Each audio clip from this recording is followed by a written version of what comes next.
Hello, everybody. Chuck Carnevale, co-founder of FastGraphs, the fundamentals analyzer software tool, also known as Mr. Valuation, bringing you another Lessons in Valuation subscriber request series 2-minute drill. These are short videos where I'm going to be just very quickly and briefly, high level, covering companies that subscribers have asked to look at. I call this the first step in the research process. And the idea here is, after what I show you the company, you decide whether you think it's worthy of doing further research and due diligence or not. Today's video is kind of very interesting. It's going to be on a semiconductor company. And the semiconductors have been very high flyers, but recently they've kind of been taken out to the woodshed. So let's take a look at LAM Research via the FastGraph tool. Now, there's a couple things. This is how beautiful FastGraphs is. First thing I see is I see a lot of cyclicality. I see going into the recession of 08 and 09, which is this gray shaded area, we had two really horrible years. They actually went into a loss. They have a fiscal year of June. In June of 09, they actually generated a loss.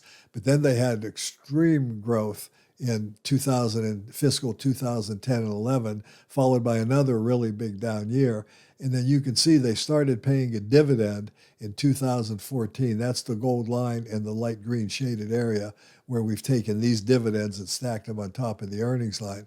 So you can see all that. Now, we've had some really strong growth, let's say for the last dozen years or so. The company has grown earnings at about 20% a year.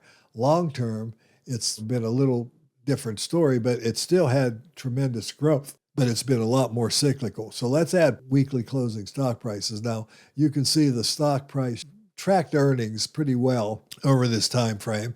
And then once they started paying a dividend, the company's stock price, again, tracked its earnings very closely. When earnings were dropping, the price was dropping. When earnings were rising, the price was rising. We had a flattening of earnings here. That kind of spooked the market. In COVID, they did have a flash crash. But then the stocks were really high flyers as of really summer of last year.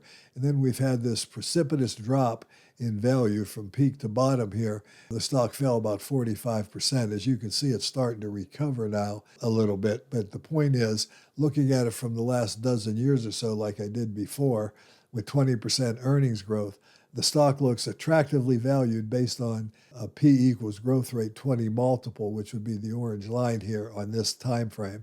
The market has only been valuing it at a 16 multiple because there were several times where it was below the blue line, which is a 16 multiple. From a standpoint of going forward, analysts expect about 12%. And notice that there are quite a few analysts following the stock. And notice that the earnings estimates were rising for 2025. They went from 351 to 352 to 376, where they currently sit. But they went from $4.30 for 2026 all the way down to 383, where they currently sit. So analysts are expecting something, I guess, a little bit problematic for 2026. That's something you'd want to research. The company is A-rated, has very manageable debt, has a good balance sheet. In other words, the analyst scorecard has been pretty exceptional for both the 1 year and the 2 year forward. So this is a company that if you could buy it cheaper, I'd be interested in it. At this level, in some ways looks undervalued, and from other perspectives, it looks fully valued. But again, I'll let you decide that for yourself. Anyway, this has been Chuck Carnevale, bringing you another one of my 2-minute drill lessons.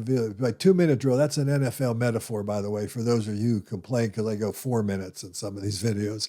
The thing is, I'm just doing high-level, quick videos that subscribers asked to look at certain companies. I'm not recommending these companies. That's for you to decide whether you're interested in them or not after what you see on the FastGraph. If you like the video, give me a like, subscribe to the channel, and also take a look at subscribing to FastGraphs. Ring the bell so you can get notified of more videos like this. Thanks for watching. We'll be talking to you again real soon.